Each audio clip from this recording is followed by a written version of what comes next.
Hello everyone. आपके लिए एक गुड न्यूज़ आई है स्पेशली राजस्थान के कैंडिडेट्स के लिए कि जल्द ही आपके लिए कॉमन एलिजिबिलिटी टेस्ट जल्द ही कंडक्ट होगा। इसमें सबसे पहले तो यही देखना होगा कि ये सीईटी होता क्या है। दरअसल सीईटी जो है वो कई सारे एग्जाम्स का एक ग्रुप है, उसके लिए एक एंट्रेंस एग्जाम का के टाइप में ये काम करेगा।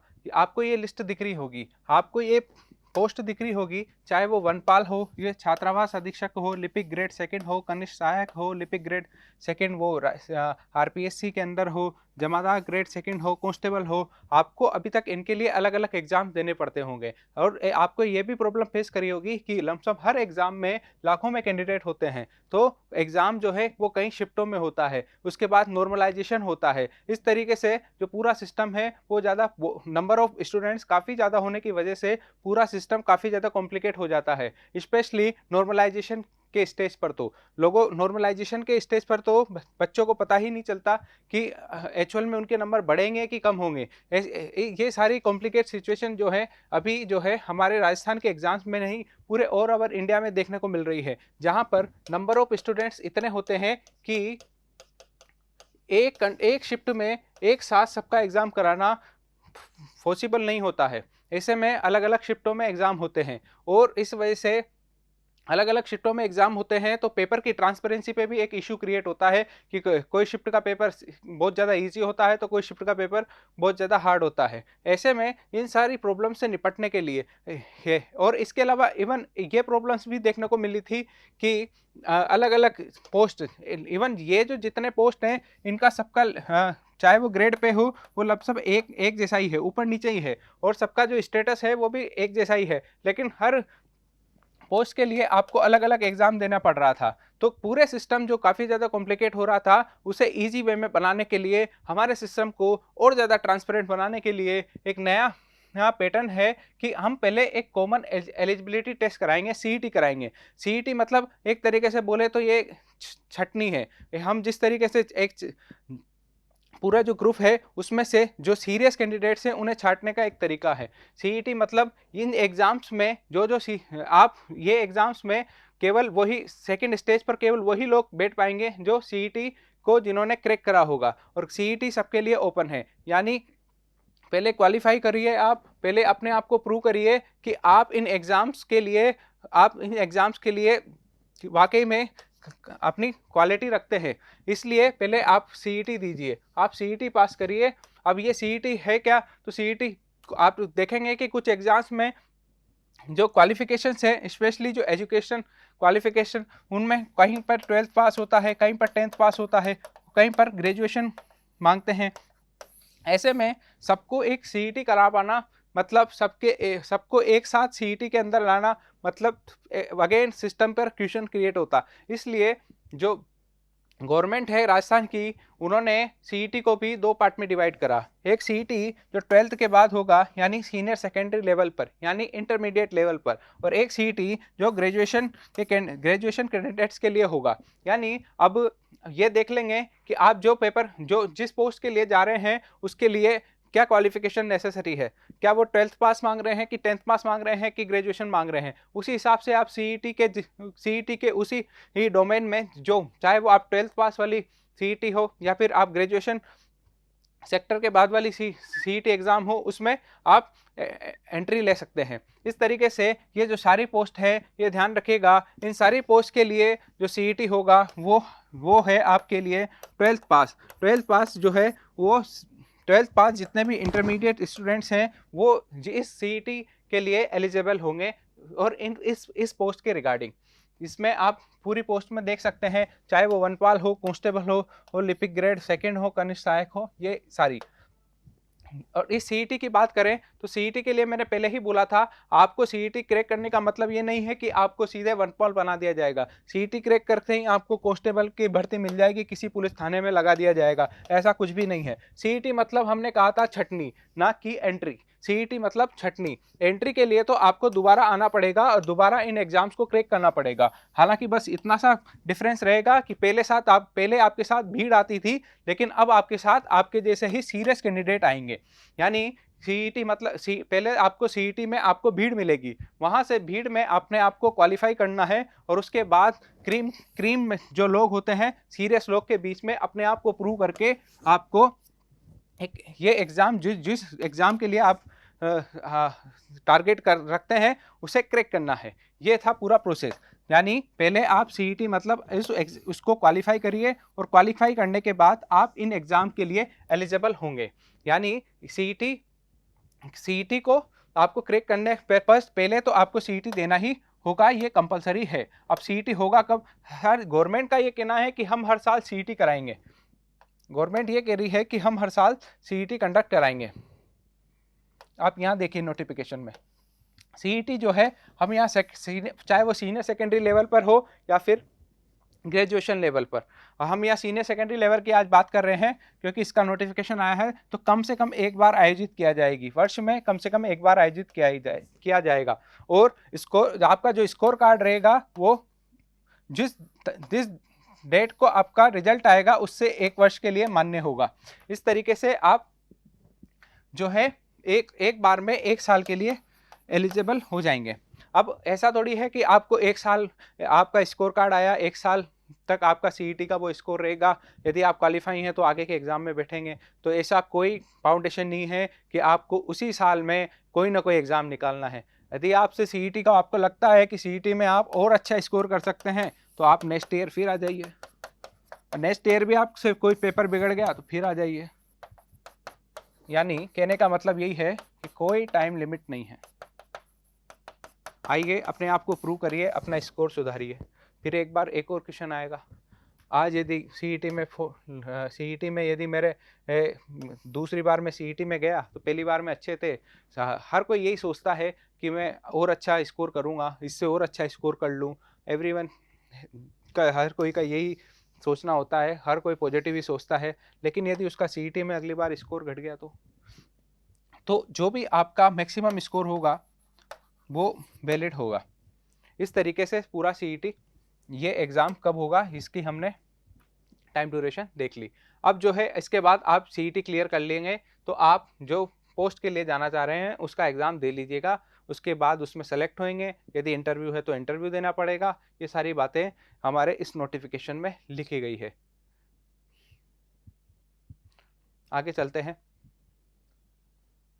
और इसके लिए अगेन जिस तरीके से एग्ज़ाम होते हैं, सीईटी किसी सबके लिए ओपन नहीं है। इसके लिए भी अपने आप में कुछ क्वालिफिकेशन है, एजुकेशन क्वालिफिकेशन है, एज लिमिट है, कुछ एक्सपीरियंस मांगते हैं, कुछ सर्टिफिकेट्स मांगते हैं, चाहे वो RSCIT का हो। ऐसे कुछ जिस पोस्ट के लिए जा रहे हैं उस पोस्ट के लिए जो स्पेसिफिक क्वालिफिकेशंस हैं वो चाहिए होती है। अब इसके लिए एग्ज़ाम फॉर्म की बात करें तो इसके लिए एग्ज़ाम फॉर्म चालू है, आप लोग ऑनलाइन एप्लीकेशन कर सकते हैं। ऑब्वियसली बात है, जिस तरीके से और एग्ज़ाम्स के लिए हम अप्लाई करते हैं उसी तरीके से इस एग्ज़ाम के लिए भी अप्लाई कर सकते हैं। SSO जो पोर्टल है राजस्थान गवर्नमेंट का जो SSO पोर्टल है, उस SSO पोर्टल पर आप SSO ID से लॉगिन करके और इसके बाद आप जो भी प्रोसेस है वो फॉर्म फिल कर सकते हैं। फ़ोटो अपलोड करना हो, चाहे वो पेमेंट करना हो, ये सारी बातें होगी। ऑनलाइन एप्लीकेशन फॉर्म में आपसे ये नेसेसरी गवर्नमेंट ये एक्सपेक्ट करती है कि आप जो भी इंफॉर्मेशन देंगे वो सही देंगे। इसके लिए इसमें फ़ीस की बात है, सबके लिए अलग अलग कैटेगरी वाइज है। कोई के लिए 450 है, कोई के लिए 350 है, SC ST के लिए 250 है। अगेन जिसकी जैसी कैटेगरी वो उस हिसाब से पेमेंट कर देना है। अब इसमें कुछ है, इसमें अगेन आपको लिए डाउट होगा कि सीईटी मतलब कॉमन एंट्रेंस टेस्ट, सीईटी मतलब क्वालिफिकेशन, तो सीईटी मतलब सबके लिए एक जैसा। तो ऐसा नहीं है। जो हमारा जो ट्रेडिशनल सिस्टम रहा है रिजर्वेशन का, वो पॉलिसी यहाँ पर भी अप्लाई होगी। जैसे आप यहाँ देख सकते हैं कि अपनी श्रेणी स्पेशली रिजर्व श्रेणी है, उसमें EWS है, SC ST है या फिर OBC है या फिर अति पिछड़ा है या 12 जिले की शहरिया, ये स्पेसिफिक है। इसमें आप अपनी कैटेगरी वाइज इसमें आपको रिजल्ट मिल जाएगा। जो भी आपकी कैटेगरी होगी उसकी अपनी एक स्पेसिफिक कट ऑफ होगी। तो ये बिल्कुल भी, और आप फिजिकली डिसेबल हैं या विधवा हैं या महिला हैं तो उनके लिए अलग अलग है। तो जो प्रोसेस पहले से चला रहा है केवल वही चीज़ चलेगी। कि जैसे आपको जो पहले से रिजर्वेशंस के बेनिफिट मिल रहे थे वो सीईटी में भी आपको रिजर्वेशंस के बेनिफिट आपको वो देखने को मिलेंगे। इस तरीके से ये रिजर्वेशन सिस्टम भी होगा। और इसमें जो डिसेबल पर्सन कौन कौन होंगे तो उसकी भी लिस्ट दे रखी है। अगेन एज लिमिट जो है आपके लिए है, हमने अभी बात करी थी एजुकेशन क्वालिफिकेशंस की, तो एजुकेशन क्वालिफिकेशन जो है वो आपके पहली बात तो एज है, उसके बाद हर जिस पोस्ट के लिए आप जा रहे हैं, चाहे वनपाल के लिए वनपाल के लिए जा रहे हैं कि लिपिक ग्रेड सेकंड के लिए जा रहे हैं कि कांस्टेबल के लिए जा रहे हैं, तो उनकी अपनी अपनी एक स्पेसिफिक इस एजुकेशन क्वालिफिकेशन नेसेसरी है। और जो भी आप जिस पोस्ट के लिए जाना चाह रहे हैं, जो भी आपका टारगेटेड है, उसमें आप देख लीजिएगा। एज लिमिट बात करें तो एज लिमिट यहाँ पर भी दे रखी है, आपकी एज लिमिट ये दे रखी है, वनपाल के लिए अलग है, वनपाल से लेकर सबके लिए 80 to 40 ईयर्स है, एक्सेप्ट कांस्टेबल के लिए ज़रूर जो है वो एज लिमिट में ज़्यादा बाउंडेशंस हैं, 18 to 24, बाकी सबके लिए 18 to 40 इसमें एज लिमिट है, ये एज लिमिट है। इसके अलावा अगेन रिलैक्सेशन जो अदर एग्जाम्स में मिलता आया है ट्रेडिशनली, जो चाहे वो कैटेगरी के वाइज हो, आप यहाँ देख लीजिए जो छूट मिलती आई है, रिलैक्सेशंस होती है एज में, वो भी यहाँ पर आपको प्रोवाइड मिलेगी। जैसे SC ST जो हैं, OBC जो हैं, उनके लिए 5 ईयर, और SC ST OBC जो हैं पुरुष, उनके लिए 5 ईयर। जनरल वर्ग में भी जो वोमेंस हैं, गर्ल्स कैंडिडेट हैं, उनके लिए 5 साल की छूट। SC ST और OBC EWS में जो गर्ल्स कैंडिडेट हैं उनको 10 साल की छूट। इस तरीके से जो आप जिस कैटेगरी से बिलोंग करते हैं, यदि आपको एज रिलैक्सेशन की ज़रूरत है तो आप इसको आगे इसको मैं अपना कैटेगरी के अकॉर्डिंग देख सकते हैं। एग्ज़ाम कंडक्ट होगा, जल्द ही आपका एग्ज़ाम कंडक्ट होगा। आगे अगेन चूँकि यहाँ पर भीड़ आएगी, तो इस भीड़ में एक साथ एग्ज़ाम कंडक्ट कराना पॉसिबल नहीं होगा, तो ऑब्वियसली इन्होंने ऑलरेडी मेंशन कर दिया कि अभी एक से अधिक चरणों में आयोजित की जाएगी और उसके बाद नॉर्मलाइजेशन की कार्यवाही की जाएगी। अगेन कॉमन CET मतलब भीड़, CET मतलब भीड़ में से चटनी, भीड़ है तो फिर नॉर्मलाइज कई सारे शिफ्ट में से एग्ज़ाम होगा, और शिफ्ट में एग्ज़ाम होगा तो नॉर्मलाइजेशन होगा। हालांकि इसके बाद चूँकि भीड़ की चटनी हो जाएगी और लिमिटेड लोग बचेंगे, तो आप जब मेन पेपर के लिए जाएंगे तो वहाँ पर आपको अभी यह जो दिक्कतें हैं नॉर्मलाइजेशन वाली, ये देखने को नहीं मिलेगी। यानी जो मेन एग्ज़ाम है जिससे आपको पोस्ट मिलेगी, मेन एग्ज़ाम है जिससे आपको जो भी जोन मिलेगा या जो भी डिस्ट्रिक्ट अलॉट होगा, उसमें आपके नॉर्मलाइजेशन के चांसेस बहुत कम रहेंगे, बहुत लेस चांसेस रहेंगे कि नॉर्मलाइजेशन हो जाए। क्योंकि CET है यहाँ, तो यहाँ के तो ओपन फॉर ऑल है, ऐसे में तो सब लोग इसका एग्ज़ाम देंगे, तो नॉर्मलाइजेशन गवर्नमेंट भी बाउंडेड है, वो भी क्या करें, नॉर्मलाइजेशन तो ज़रूरी हो जाएगा, लेकिन मेन एग्ज़ाम में आप इससे रिलेक्ट रहेंगे। इसमें कुछ लिमिटेशंस भी हैं, लेकिन वो लिमिटेशंस बहुत रेयर लिमिटेशंस हैं, बहुत ही ज़्यादा रेयर है। कोई पर्सन जिसकी 2 शादी हो गई हो, कोई लेडी जिसने किसी ऐसे पर्सन से शादी कर ली हो जिसकी ऑलरेडी शादी हो गई हो और उसकी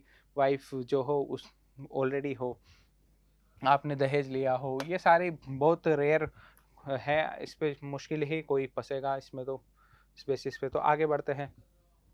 अगेन सबसे इम्पोर्टेंट होती है, आप सब कर लेंगे, हमें पता है कि आप फॉर्म भी भर देंगे, आप फ़ोटो भी अपलोड कर देंगे, फ़ीस पेमेंट कर देंगे, लेकिन हमारे लिए तो सबसे ज़्यादा इम्पोर्टेंट होती है वो है आपकी सिलेबस क्या है। क्योंकि एंड ऑफ द टारगेट तो हमारा यही है कि हमारा CET क्वालिफाई हो जाए, ये हमारा टारगेट है। और CET क्वालिफाई करना है तो एग्ज़ाम में पूछेगा क्या, एग्ज़ाम में पूछेगा कैसे, तो मैं आपको बता दूं, यहाँ पर साफ साफ लिख रखा है कि 2 मार्क्स का 2 मार्क्स का एक क्वेश्चन होगा, और ऐसे टोटल 150 क्वेश्चन होंगे, टोटल 300 मार्क्स के ये क्वेश्चन होंगे, और 3 घंटे में आपको ये सोल्व करना होगा। यानी आप पर हावर आप पर 50 क्वेश्चन का लोड आने वाला है उस एग्ज़ाम के दिन। पर आवर आपको 50 क्वेश्चन का लोड होगा, यानी आपको अपनी जो एफिशिएंसी है वो 15 क्वेश्चन पर हावर की तो रखनी ही पड़ेगी, तब जाकर आप ये पेपर पूरा सोल्व कर पाएंगे। ये यानी 150 क्वेश्चन पूछेंगे, टोटल 300 मार्क्स, यानी 2 मार्क्स का एक क्वेश्चन रहेगा।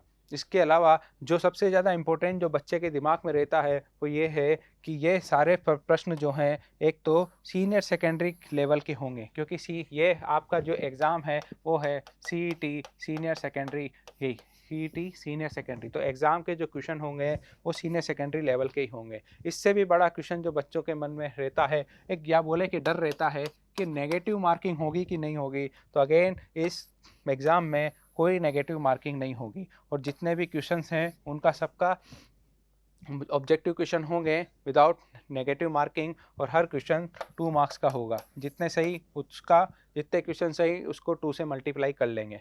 और अब इसमें 12th सीनियर सेकेंडरी लेवल के क्वेश्चंस तो होंगे, लेकिन वो क्वेश्चंस किस डोमेन से होंगे ये भी देखना ज़रूरी होगा। तो स्पेसिफिक राजस्थान का एग्जाम है तो राजस्थान की स्पेसिफिक क्वेश्चंस आना ऑब्वियसली कॉमन सेंस है। तो राजस्थान की वही हिस्ट्री, आर्ट एंड कल्चर जो ट्रेडिशनल सिस्टम रहा है वो, इसके अलावा हमारी ज्योग्राफी है।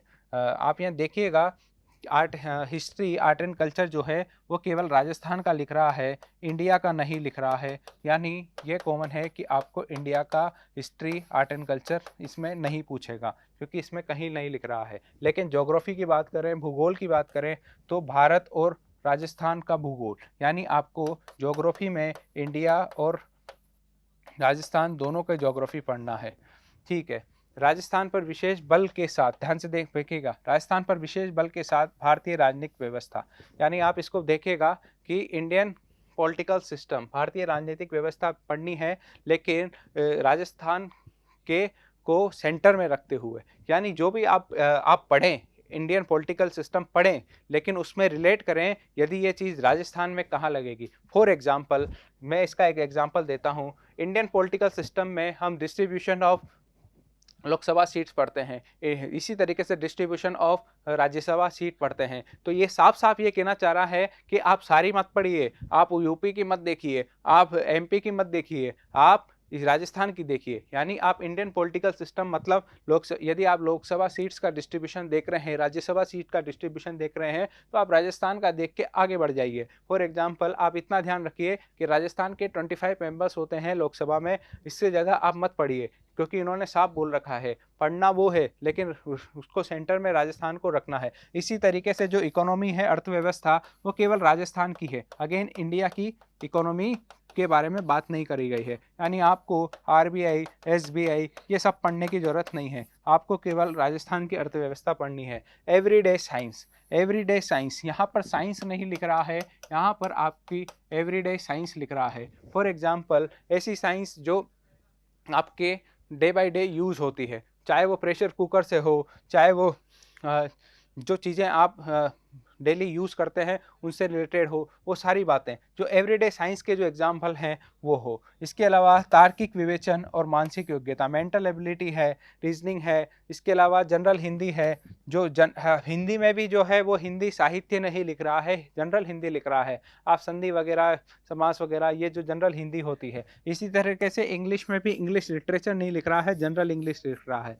यानी आपके हिंदी और इंग्लिश के बेसिक्स जिसे बोल सकते हैं। इसके अलावा कंप्यूटर नॉलेज लिख रहा है। इसके अलावा सबसे इम्पोर्टेंट जो लिख रहा है वो है आपके करंट अफेयर्स। लेकिन करंट अफेयर्स में ये कहीं नहीं लिख रहा है कि केवल राजस्थान के करंट अफेयर पढ़ना है आपको। यानी करंट अफेयर लिख दिया तो आपको राजस्थान का भी पढ़ना पड़ेगा, इंडिया का भी पढ़ना पड़ेगा और वर्ल्ड का भी पढ़ना पड़ेगा। तो कन्फ्यूजन जो है वो केवल एक ही जगह क्रिएट करा है बोर्ड ने, वो है समसामयिकी घटनाएं, करंट अफेयर। अब इसे कन्फ्यूजन समझो या इसे जैसा आपको लेना है, लेकिन इन्होंने कहीं पर राजस्थान, सब जगह जहां स्पेसिफिक मेंशन करना था वहां कर दिया, लेकिन यहां नहीं करा। तो ऑब्वियसली इतना ध्यान रखिएगा कि आपको 3 लेवल पर करंट अफेयर पढ़ने पड़ेंगे, राजस्थान स्पेसिफिक, इंडिया स्पेसिफिक और वर्ल्ड स्पेसिफिक करंट अफेयर्स आपको देखने पड़ेंगे। इस तरीके से वर्ल्ड लेवल पर आपको केवल वर्ल्ड के जो इंपॉर्टेंट करंट अफेयर वो देखने हैं। इंडिया लेवल पर आपको इंडिया के करंट अफेयर देखने हैं और इंडिया की ज्योग्राफी देखनी है। राजस्थान के लेवल पर आपको ज्योग्राफी भी देखनी है, आर्ट एंड कल्चर भी देखनी है, हिस्ट्री भी देखनी है, पॉलिटी भी देखनी है, इकोनॉमी भी देखनी है। जबकि ये मेंटल एबिलिटी और जो है और एवरीडे साइंस है। और इसमें देखिएगा एक और चीज़ नोटिस करने वाली है, एवरीडे साइंस लिखा है, अगेन यहाँ पर टेक्नोलॉजी का कोई जिक्र नहीं है। यानी आप केवल एवरीडे साइंस मतलब फिजिक्स, केमिस्ट्री, बायोलॉजी पढ़ लीजिएगा, टेक्नोलॉजी का जिक्र नहीं है। तो ऑब्वियसली बात है कि ये जो नैनो टेक्नोलॉजी है, बायोटेक्नोलॉजी है, उनका कहीं जिक्र नहीं है, तो आप उसे छोड़ सकते हैं। अगेन आगे बढ़ते हैं।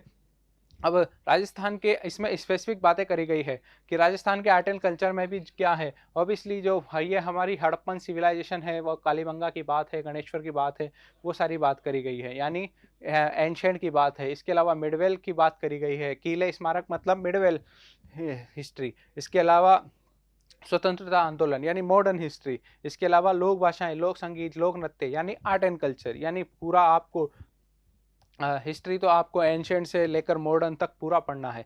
भूगोल की बात करें तो भूगोल में भी ही, ज्योग्राफी में बात करें तो ये जो फिजिकल ज्योग्राफी पर ज़्यादा फोकस है। आप फिजिकल ज्योग्राफी देख लीजिए, मतलब आप ये जो डिस्ट्रीब्यूशन है प्लेन्स का, प्लेटू का, माउंटेन्स का, नदियाँ कहाँ हैं, बांध कहाँ हैं, सागर कहाँ है। इसके अलावा वाइल्ड लाइफ कौन से हैं, आपसे पूछ देगा कि दराक वाले जो हैं, रणथंभौर हैं, ये सब जितने भी वाइल्ड लाइफ हॉट स्पॉट हैं हमारे जो नेशनल पार्क हैं राजस्थान के, वो पूछ देगा। इसके अलावा हमारी क्लाइमेट के बारे में है, वो राजस्थान की इंडिया में आप देखिए पूरी पिक्चर को समझिए कि इंडिया में आपको केवल फिजिकल ज्योग्राफी पढ़नी है, आपको न तो क्लाइमेट ज्योग्राफी पढ़नी, ना ओशनोग्राफी पढ़नी, कुछ नहीं पढ़ना। केवल भारत के भौतिक स्वरूप, यानी आप केवल इतना सा देख के आ जाइए कि भारत में पर्वत कहाँ है, पठार कहाँ है, मरुस्थल कौन कौन से हैं, मैदान कौन से हैं, नदियाँ, बांध, सागर कौन से हैं, और भारत के वो national parks, wild life sanctuaries कहाँ है। लेकिन जब आप राजस्थान की पढ़ेंगे तो आपको नदियाँ, बांध, झीलें तो पढ़नी ही है, पर्वत ये सब पढ़नी ही है, लेकिन राजस्थान में आपको यहाँ की क्लाइमेट कंडीशंस, यहाँ के मिनरल्स वगैरह, जल संसाधन, पशु संपदा, ये सब भी पढ़ना है। डेंसिटी ने एजो सेक्स रेशियो क्या है, इसके अलावा लिटरेसी रेट क्या है। यानी आपको ये ध्यान रखिएगा कि ना तो आपको इंडिया की पॉपुलेशन डेंसिटी देखनी है, न इंडिया की लिटरेसी देखनी है, न इंडिया का सेक्स रेशियो देखना है, न इंडिया की ट्राइब देखनी है, न इंडिया का टूरिज्म देखना है, इंडिया का मिनरल्स भी नहीं देखना, इंडिया का फॉरेस्ट रिसोर्स भी नहीं देखने, इंडिया का वाटर रिसोर्स भी नहीं देखना। केवल आपको तो इंडिया का केवल फिजिकल ज्योग्राफी देखना है, न तो इकोनॉमिक ज्योग्राफी देखना, न क्लाइमेटोलॉजी देखना। केवल राजस्थान का क्लाइमेटोलॉजी, राजस्थान का इकोनॉमिक ज्योग्राफी और राजस्थान का फिजिकल ज्योग्राफी देखेगा। आगे चलते हैं। पॉलिटी वाले सेक्शन की बात करें तो पॉलिटी वाले सेक्शन में यहाँ की पॉलिटिकल सिस्टम, अगेन वही बातें, पूरी फंडामेंटल राइट्स, वही सारी बातें। अगेन आपको राज्यपाल के बारे में पढ़ना है। आप यदि राज्यपाल और राष्ट्रपति के बीच में कन्फ्यूजन हो रहे हैं कि मेरे पास तो टाइम कम है, किसे पढ़ूं, तो आप राज्यपाल को पढ़िए। आप सीएम और पीएम के बीच में कन्फ्यूजन हो रहे हैं तो आप सीएम को पढ़िए। आप संसद और राज्य विधानसभा के बीच में पढ़ना चाह रहे हैं तो आप राजस्थान की विधानसभा को पढ़िए, क्योंकि इन्होंने यहाँ पर बोला है राजस्थान पर विशेष बल के साथ, तो राजस्थान को सेंटर में रखना है। आप इलेक्शन कमीशन पढ़ रहे हैं तो इलेक्शन कमीशन ऑफ इंडिया की जगह आप राजस्थान का स्टेट इलेक्शन कमीशन पढ़िए, यहाँ का स्टेट इंफॉर्मेशन कमीशन पढ़िए, यहाँ के जिला प्रशासन पढ़िए। आप पंचायती राज पढ़ रहे हैं तो राजस्थान का पढ़ लीजिए। इसी तरीके से राजस्थान की इकोनॉमी, जिसमें स्पेसिफिक बातें करी गई है कि आपको कहीं नहीं लिख रहा है कि इकोनॉमी में आपको बैंकिंग पढ़नी है, ये भी नहीं लिख रहा है कि आपको इन्फ्लेशन पढ़ना है, ये भी नहीं लिख रहा है कि आपको शेयर मार्केट के बारे में पढ़ना है।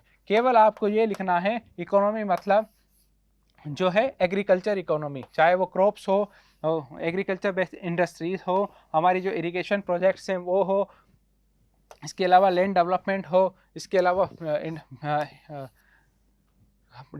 सूखा अकाल हो, सूखा मतलब ड्रॉट हो, फेमीन हो, ये अनएम्प्लॉयमेंट, बेरोजगारी हो। यानी आपको ना तो बैंकिंग पढ़नी है, ना इन्फ्लेशन पढ़ना है, ना शेयर मार्केट पढ़ना है। कॉम्पिटिटिव एग्जाम्स को निकालने का one of the best method होता है, आपको ये पता होना चाहिए आपको पढ़ना क्या है। तो यहाँ पर आपसे सीधे सीधे बोल रहा है केवल ये पढ़ लीजिएगा, आप ये सब पे मत जाइएगा। इकोनॉमी जब बात करते हैं तो सबसे पहले माइंड में हमारे यही आता है, banking, RBI, finance ministry, budget, inflation, ये सारी बातें। अब यहाँ पर देखो कहीं पर बजट के बारे में भी नहीं लिख रहा है, लेकिन चूंकि करंट अफेयर्स में बजट आ जाएगा तो करंट अफेयर्स में आप बजट पढ़ सकते हैं, लेकिन ट्रेडिशनली बजट क्या होता है, कितने टाइप का होता है, नहीं देखना। अगेन एवरीडे साइंस है, एवरीडे। हाँ, इसके अलावा इकोनॉमी में देखिए, इकोनॉमी में जो कई सारी जो हमारी वेलफेयर स्कीम्स हैं उनके बारे में देखना है। इसके अलावा इंडस्ट्रीज़ के बारे में देखना है।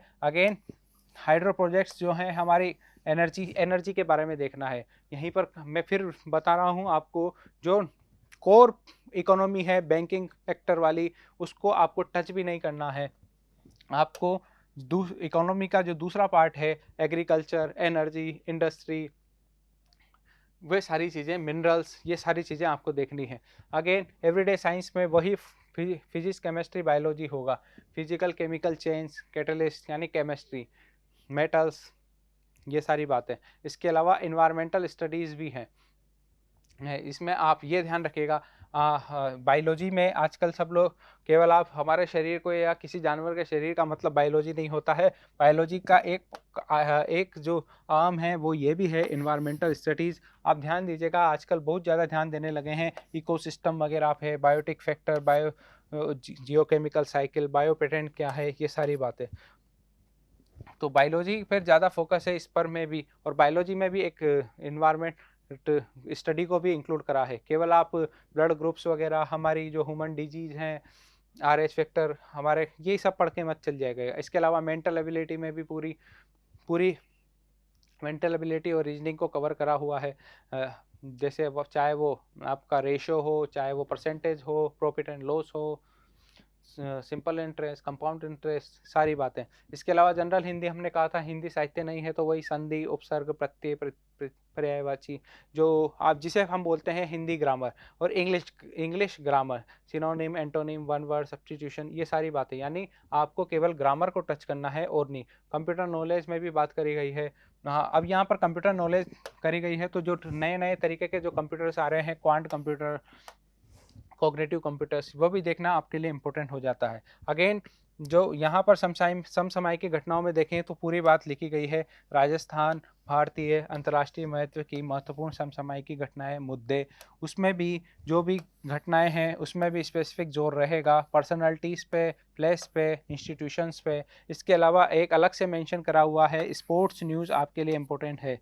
इस तरीके से पूरा सिलेबस होता है बोर्ड की, और आपको जो भी अपडेट्स होंगे वो बोर्ड की वेबसाइट पर मिलेंगे। हमने यहाँ पर सबसे इम्पोर्टेंट पार्ट होता है, आप फॉर्म तो भर देंगे नो डाउट, वो आपका पर्सनल काम है, लेकिन हम रेजोरेंस इसमें आपकी हेल्प कर सकता है आपके सिलेबस को ईजी बनाने में। आपके सिलेबस पर कई सारे वीडियोस हम लोग शेयर करेंगे ताकि आपके इस CET के एग्ज़ाम में आपको मदद मिल सके। Thank you very much.